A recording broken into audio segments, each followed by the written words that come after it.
मैं अपने गीत गजलों में उसे पैगाम देता हूँ, उसी की दी हुई दौलत उसी के नाम करता हूँ। हवा का काम है चलना, दिए का काम है जलना, मैं अपना काम करता हूँ, वो अपना काम करता है। वंदे मातरम दोस्तों, मैं आपका दोस्त, आपका होस्ट, आपका मेंटर, आपका कोच रुपेश सेठी आपके अपने YouTube चैनल टेक ज्ञान बाय प्रथम क्लासेज में आपका हार्दिक स्वागत करता हूं।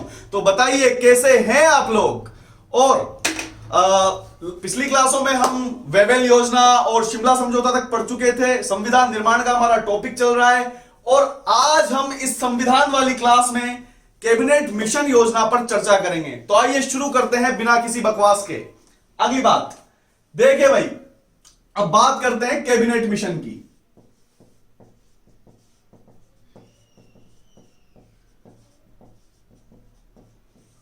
क्या है कैबिनेट मिशन? तो आपको बता दूं कि 1945 में ब्रिटेन में सरकार चेंज हुई थी और वहां पर सरकार कौन सी कंपनी की बनी थी? अब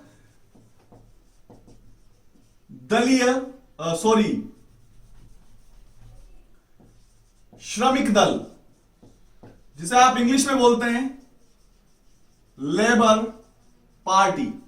और इसके प्रधानमंत्री चुने गए थे क्लीमेंट एटली। जो ब्रिटेन के नए प्रधानमंत्री थे क्लीमेंट एटली, ये भारत की स्वतंत्रता के पक्षधर थे। मतलब ये चाहते थे कि भारत को आजाद कर दिया जाना चाहिए। तो इसी बात पर इन्होंने भारतीय संविधान निर्माण के लिए एक टीम बनाई थी, एक कमेटी बनाई थी, एक समिति बनाई थी, जिसे क्या कहा गया था? Cabinet mission. अब देखिए इस कैबिनेट मिशन में कुल कितने सदस्य थे? तो इस कैबिनेट मिशन में सदस्य थे 3। कौन कौन थे? सबसे पहले बात करते हैं सर पैट्रिक लॉरेंस। उसके बाद दूसरे नंबर पे एवी अलेक्जेंडर और तीसरे नंबर पर स्टेफर्ड क्रिप्स। जो पैट्रिक लॉरेंस थे, ये पैट्रिक लॉरेंस इस कैबिनेट मिशन योजना के अध्यक्ष थे और ये दोनों कौन थे? सदस्य थे। अगली बात करें तो ब्रिटेन के प्रधानमंत्री श्री क्लीमेंट एटली ने 24 मार्च 1946 को इस कैबिनेट मिशन को भारत दौरे पर भेजा था और इस कैबिनेट मिशन की इन तीनों सदस्यों की टीम ने 16 मई 1946 को भारत के प्रमुख राजनीतिक दलों से चर्चा करके भारतीय संविधान निर्माण के लिए कैबिनेट मिशन योजना प्रकाशित की थी।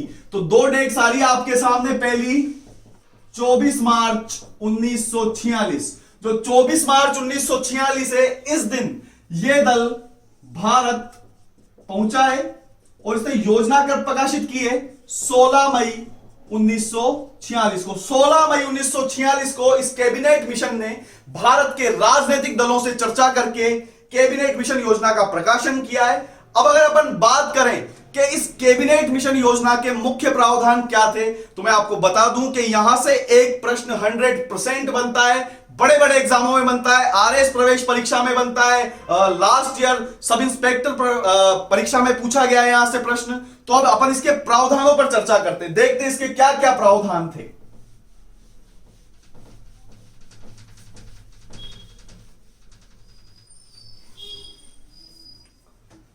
पहला प्रावधान देखते हैं। तो पहले प्रावधान में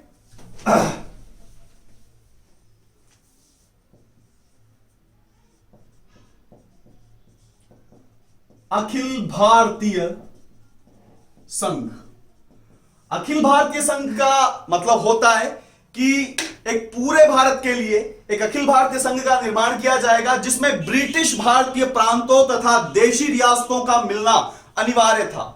अब इसमें एक पेंच डाला गया था कि अगर देशी रियासतें चाहें तो वो अखिल भारतीय संघ में मिल भी सकती हैं और अगर वो चाहें तो वो स्वतंत्र भी रह सकती हैं। तो पहला प्रावधान क्या हो गया कि ब्रिटिश भारतीय प्रांतों तथा देशी रियासतों को मिलाकर एक अखिल भारतीय संघ का निर्माण किया जाएगा, जिसमें देशी रियासतों का मिलना उनकी इच्छा पर निर्भर था। वो चाहे तो इस अखिल भारतीय संघ में मिल सकती हैं और अगर वो चाहे तो स्वतंत्र भी रह सकती हैं। क्लियर? दूसरा प्रावधान। दूसरे प्रावधान की बात करें तो दूसरे प्रावधान को अपन नाम दे सकते हैं शक्ति पृथक्करण।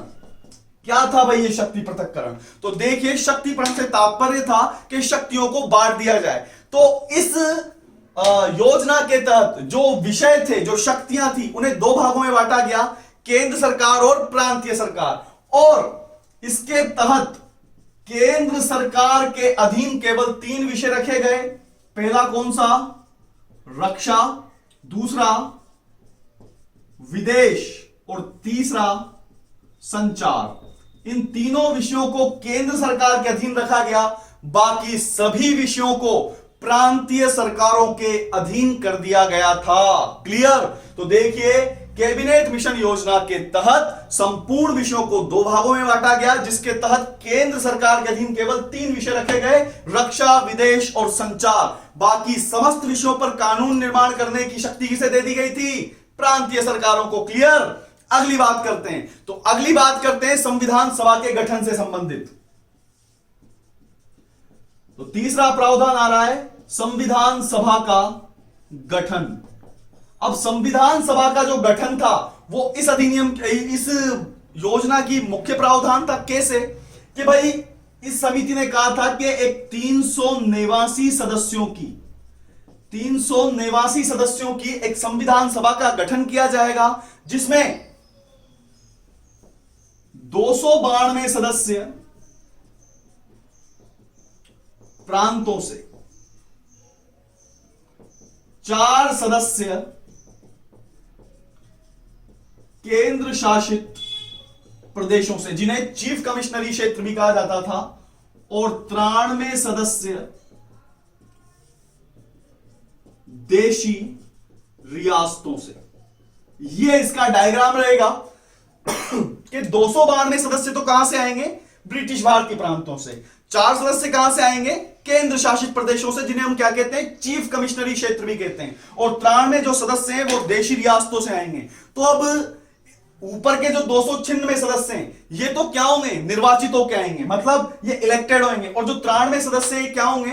मनोनीत होंगे। अब ये 296 सदस्य निर्वाचित कैसे होंगे? तो यहां से प्रश्न पूछा गया है। कहां पर? सब इंस्पेक्टर परीक्षा में प्रश्न पूछा गया था कि संविधान सभा के 296 सदस्यों का निर्वाचन किस पद्धति से हुआ था। तो मैं आपको बता देता हूं कि जो 296 सदस्य ये निर्वाचित तो हुए थे, लेकिन प्रत्यक्ष निर्वाचन नहीं हुआ था। निर्वाचन कैसा रहा था? अप्रत्यक्ष निर्वाचन। मैंने आपको बताया है प्रत्यक्ष निर्वाचन क्या होता है? जब जनता खुद वोट दे। लेकिन यहां पर इन 296 सदस्यों को वोट प्रांतीय विधानसभा या प्रांतीय असेंबली के सदस्यों द्वारा दिया गया था। इसलिए इन सदस्यों का निर्वाचन कैसे हुआ?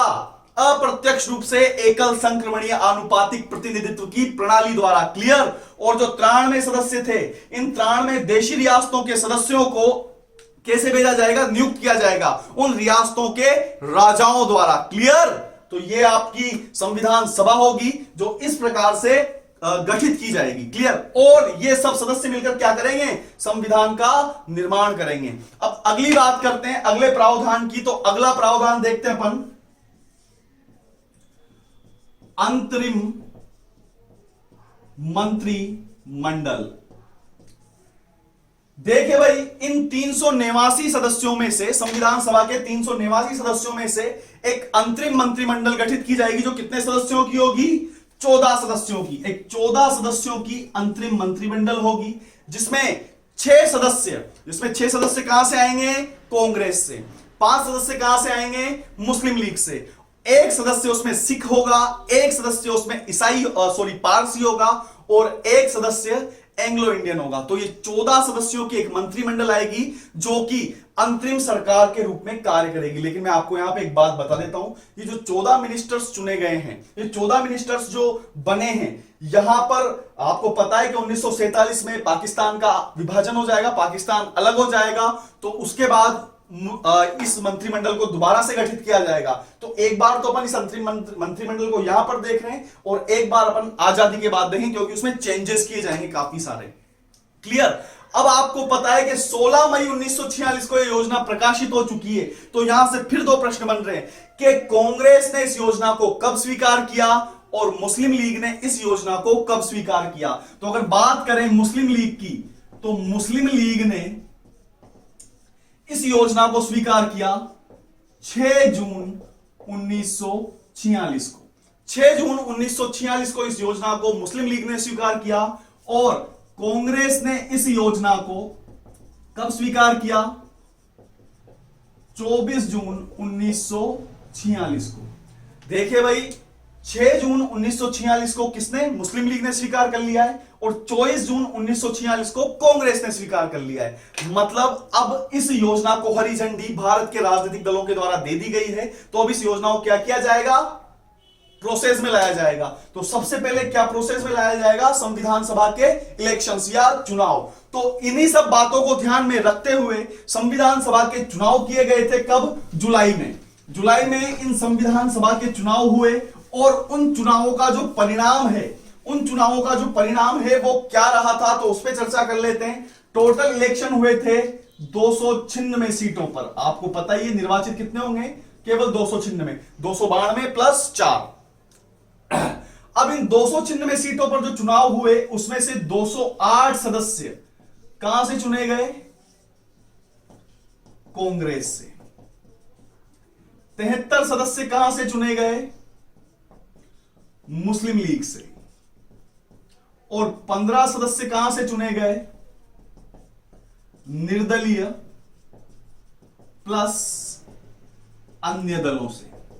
तो आपको दिख रहा है बहुमत किसका है? बहुमत है कांग्रेस का, क्योंकि कांग्रेस को कितनी सीटें मिली है? 208। और मुस्लिम लीग क्या है? अल्पमत में, उसको कितनी सीटें मिली? मात्र 73। तो इन्हीं सब कारणों से मुस्लिम लीग क्या करेगी? इस संविधान सभा का बहिष्कार कर देगी। मैं आपको एक बात और बताना चाहता हूं यहां पर कि जो 93 देशी रियासतों के सदस्य थे, देशी रियासतों ने भी इस योजना को अस्वीकार कर दिया था, इसलिए देशी रियासतों ने भी इस संविधान सभा में हिस्सा नहीं लिया था। क्लियर?